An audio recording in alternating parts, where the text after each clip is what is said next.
વિદેશ મંત્રી એસ જયશંકર સુરતની મુલાકાતે આવ્યા હતા। ચેમ્બર ઓફ કોમર્સ સહિત અલગ અલગ ઇન્ડસ્ટ્રીઓના કાર્યક્રમમાં તેમણે હાજરી આપી હતી। આ દરમિયાન તેમણે શહેરમાં પત્રકાર પરિષદને પણ સંબોધી હતા।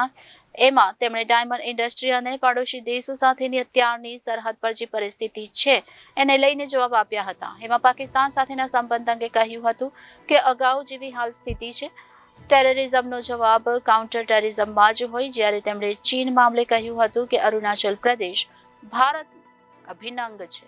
વિદેશ મંત્રી એસ જયશંકર સુરતની મુલાકાતે આવ્યા હતા। દરમિયાન તેમણે શહેરમાં એક પત્રકાર પરિષદને પણ સંબોધી હતી। તેમાં જણાવ્યું હતું કે ડાયમંડ ઇન્ડસ્ટ્રીને યુક્રેન યુદ્ધને લઈ રશિયન ડાયમંડને લઈ પ્રતિબંધ લગાવ્યો છે। યુરોપિયન દેશો અને G7 દેશો સાથે અમારી વાતચીત ચાલી રહી છે। મને લાગે છે ત્યારે ચિંતા છે તેનો નિકાલ લાવીશું। પહેલા જે એન્વાયરમેન્ટ હતું તે હવે શિફ્ટ થઈ રહ્યું છે। રશિયા નોકરીના બહાને યુવાનોને લઈ જાય છે। મુદ્દે આપણા દૂતાવાસે ઘણી મહેનત કરી પણ આસાન ન હતું। આપણે રશિયા સમક્ષ મજબૂતીથી મુદ્દો ઉઠાવ્યો હતો। ભારતીય નાગરિક અન્ય દેશની સેનામાં ન હોવા જોઈએ અને જોડાવા પણ ન જોઈએ તેવું મારું માનવું છે। 23 થી 24 વ્યક્તિઓ અમારા ધ્યાને આવ્યા છે જેમને પાછા લાવવા માટે પ્રયાસ કરી રહ્યા છે। રશિયા સિવાય અન્ય દેશોમાં કામ માટે જતા લોકો અંગે જણાવ્યું હતું કે પોર્ટુગલ સાથે પહેલા કરાર થયો હતો। હાલ જર્મન અને ઓસ્ટ્રેલિયા સાથે કરાર થયા છે। વિકસિત દેશ ઉપરાંત ખાડી દેશોમાં વર્ષોથી આપણા લોકો જાય છે। મજૂરી વ્હાઇટ કોલર જોબ વગેરે માટે જાય છે। આવી વ્યક્તિઓમાં ઇન્ડિયન કોમ્યુનિટી વેલફેર કેસ નામે ફંડ બનાવ્યો છે। ઘણા લોકોને આ ફંડનો ઉપયોગનો લાભ પણ મળ્યો છે। યાન ઉપર એન્ટી ડમ્પિંગ ડ્યુટી મુદ્દો જટિલ છે। યુરોપ સાથે ચર્ચા ચાલે છે। ચીનના કબજા બાબતે જણાવ્યું અરુણાચલ ભારતનું સ્ટેટ છે। નામ બદલવાથી કશું નહીં થાય। એક્ટિવિસ્ટના પોતાના વિષય હોય છે। સરહદ ઉપર આપણી સેના છે એમને ખબર છે તો શું કરવું। જર્મનીમાં જે જૈન બાળકી 2 વર્ષથી સરકારની કસ્ટડીમાં છે તે મુદ્દે જણાવ્યું કે અમે ઘણા સમયથી જર્મન સરકાર સાથે વાતચીત કરી રહ્યા છે। કોર્ટનો વિષય છે, વાર લાગે છે। બાળકી જે એન્વાયરમેન્ટમાં છે એ જર્મન છે। અમે ઈચ્છીએ છીએ કે આપણી સંસ્કૃતિથી જાણકાર રહે તે અમારી કોશિશ રહેશે। નેચરલ પેરેન્ટ પાસે બાળકી ન આવે तो अन्य इंडियन પાસે આવે તેવા પ્રયાસ હાથ ધરવામાં આવશે। ये जो आप कह रहे हैं मेरे ख्याल से दो केस अभी तक हुए हैं जहां लोगों की मृत्यु हुई है और दोनों केस में हमारे राजदूतावास ने तुरंत जो उनके साइड से जो हो सका वो उन्होंने बॉडी वापस लाने की कोशिश की। थोड़ा समय तो लगा क्योंकि जहां उनकी मृत्यु हुई वो उतना आसान नहीं था वहाँ पहुँचने में और बॉडी वापस लाने में। पर हमने बहुत स्ट्रांगली रशिया के साथ ये मामला उठाया है और हमारे राजदूत ने मॉस्को में भी ये विषय उठाया है। विदेश सचिव ने दिल्ली में भी रशियन राजदूत के साथ ये इस पर बातचीत हुई है कि हमारा मानना है कि ये बिल्कुल गलत है कि कोई भी भारतीय नागरिक किसी और सेना में ना तो किसी भी तरीके से न भर्ती करेगा ना कोई हेल्पर किसी भी रूप में वहाँ उसको होना ही नहीं चाहिए। और अगर उनके यहाँ ऐसे माने लोग, क्योंकि ये कोई लगता है कि कोई बीच के लोग हैं जो ये चीज़ करते हैं, इनको ये रशियन सरकार की जिम्मेदारी है ये रोकना। और हमारे सूचना के अनुसार हमें जो खबर मिली है करीब 23-24 अभी तक ऐसे व्यक्ति हैं जिनका डिटेल हमें पता है। उनको हम वापस लाने की कोशिश कर रहे हैं। इसी पे छोड़ देता हूँ। आपके मन में कुछ सवाल होगा तो आप ज़रूर पूछिएगा। तो फ्लोर इज ओपन।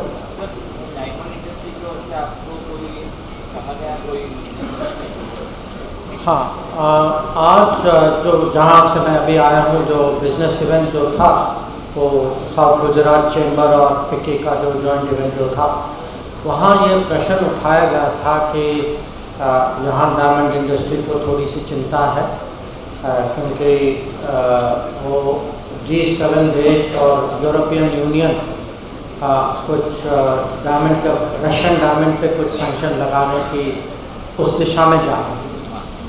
और मैंने उनको ज़रूर कहा कि यूरोपियन देशों के साथ भी हमारी बात हो रही है, ब्रसल्स में भी हो रही है और G7 के अलग अलग सदस्य जो हैं उनके साथ भी ये विषय उठाया गया है। और हमने उनके सामने बात रखी है कि जो क्योंकि डायमंड के बिज़नेस में इतने छोटे स्मॉल बिज़नेस हैं, इतने कारीगर हैं, इतने लोगों की रोजगारी है, इसका ज़रूर ख्याल रखें। तो मुझे लगता है कि अभी सिचुएशन उतना स्पष्ट नहीं है। तो हमारी कोशिश होगी कि जो जो हमारी चिंताएं जो हैं, जो चीज़ें हमने कही हैं, उसको मन में रखते हुए वो अपना जो भी नीति बनाएंगे उसका ज़रूर वो ख्याल देंगे। तो अभी जो है हमें थोड़ा देखना होगा। ये भी है कि पहले जो पूरा बिज़नेस जो एडवर्क में होता था, अभी थोड़ा बिज़नेस शिफ्ट भी हो गया है। वो भी एक हकीकत है जिसका अपना असर होता है इंडस्ट्री में, तो उसको हमें देखना नहीं। इसमें देखिए, इस केस के बारे में आप सब लोग जानते हैं। मैं खुद जो ये बच्ची के जो माता पिता हैं, मैं उनसे खुद मिला। केस में प्रॉब्लम ये है कि इस बच्ची को उसकी कस्टडी जो है वो जर्मनी के, उनके यहाँ एक चाइल्ड सर्विस होता है, तो वो चाइल्ड सर्विस के कस्टडी में उन्होंने उनको ले लिया, क्योंकि उन्होंने कुछ आरोप लगाए हैं जो प्राइवेट विषय है। मैं इसके बारे में पब्लिक में मैं कुछ कहना नहीं चाहता। तो हम जो हैं, हमने ये विषय अभी नहीं, मैंने काफ़ी समय से हमारी बातचीत चल रही है जर्मन सरकार के साथ। और इसमें दो चीज़ हैं। एक कि जो बच्ची, क्योंकि कोई भी ये कोर्ट का विषय, कोर्ट में समय लगता है, तो हम नहीं चाहते कि ये बच्ची जो है अपने माहौल से, अपनी संस्कृति से दूर हो जाए। और अगर वो चाइल्ड सर्विस के कस्टडी में है तो उनका जो एनवायरनमेंट जो है वो इंडियन एनवायरनमेंट नहीं है या जर्मन एनवायरनमेंट है। तो इसमें थोड़ी बहुत प्रगति तो हुई है कि हमारे जो राजदूतावास के कुछ लोग जो हैं अफसर, वो बच्चे से मिलते हैं, उनके साथ समय गुजारते हैं, और अभी कोशिश कर रहे हैं कि उनके लैंग्वेज और कल्चर थोड़ा ऐसा कुछ सोल्यूशन निकले, ताकि उनको, बच्चे को भी पढ़ाया जाए, सिखाया जाए कि जो अपनी मूल संस्कृति के बारे में। और ये हमारी कोशिश तो है ज़रूर कि वो अगर अपने पेरेंट्स, नेचुरल पेरेंट्स को के हवाले नहीं भी हों, अगर कोई और इंडियन फैमिली इसमें आगे आ सकता है, तो हम इस पर बातचीत चल रही है। हाँ, there are many countries. What has happened is in last few years, हाँ, मैं दोनों में करूँगा। पूछा उन्होंने अंग्रेजी में, इसीलिए मैं कर रहा हूँ। अगर आप हिंदी में ठीक है तो मैं हिंदी में कर लेता हूँ। हाँ हाँ, कि काफ़ी, मैं कहूँगा कि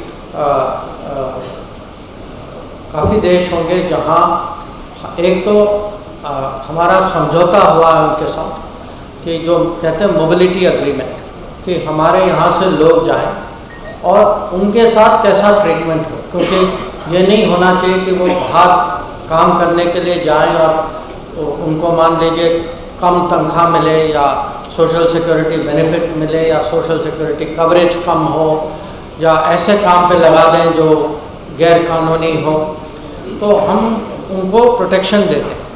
तो ऐसे एग्रीमेंट्स पिछले साल जर्मनी, ऑस्ट्रिया, इटली, ये 3 के साथ हुआ था। पोर्चुगल के साथ पहले हो चुका था, उसके जो नियम जो हैं वो भी अब बन चुके हैं। ऑस्ट्रेलिया के साथ हुआ था। तो और जापान के साथ हर क्षेत्र में नहीं हुआ था, कुछ उन्होंने बहुत स्पेसिफाई किया कि इस ऐसे कामों में हम लेने के लिए तैयार हैं। तो आजकल एक ग्लोबल वर्कप्लेस बन रहा है, और उस ग्लोबल वर्कप्लेस में हमारे टैलेंट, हमारे स्किल्स की ज़रूरत है, डिमांड है। और देश जो हैं बहुत आग्रही हैं कि हम आपस में ऐसा कुछ समझौता करें। ये तो विकसित देश है।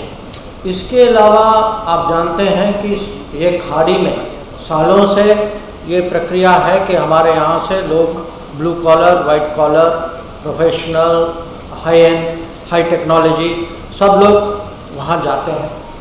उनके लिए जो है, उनके लिए भी हमने कुछ कदम उठाए हैं। जैसे उनके प्रोटेक्शन के लिए कहीं उनकी कोई शिकायत हो, क्योंकि उनके यहाँ कोई सिस्टम है, कभी उस सिस्टम में ऐसे कुछ अन्याय की सिचुएशन भी हो जाती है, तो उनके प्रोटेक्शन के लिए भी हमने किया है। और एक फंड, एक इंडियन कम्युनिटी वेलफेयर फंड इसको स्थापित किया है। फंड का यूसेज भी बढ़ाया है कि अगर लोग बाहर फंस जाएं और इनकी अलग अलग, कभी कह नहीं सकती कि इनकी डिमांड क्या होती है। किसी को मान लीजिए लीगल केस हो या किसी की मृत्यु हो जाती है, कोई जख्मी हो जाता है, किसी को वापस आने का टिकट का खर्चा नहीं होता, तो ऐसी सिचुएशंस में मीन टेस्टेड बेसिस में इनका कैसे हम सपोर्ट करें। तो ये प्रक्रिया भी माने स्थापित हो चुकी है। इसकी काफ़ी उपयोग हुई है। माने हज़ारों में लोगों ने इस फंड से सपोर्ट भी लिया है।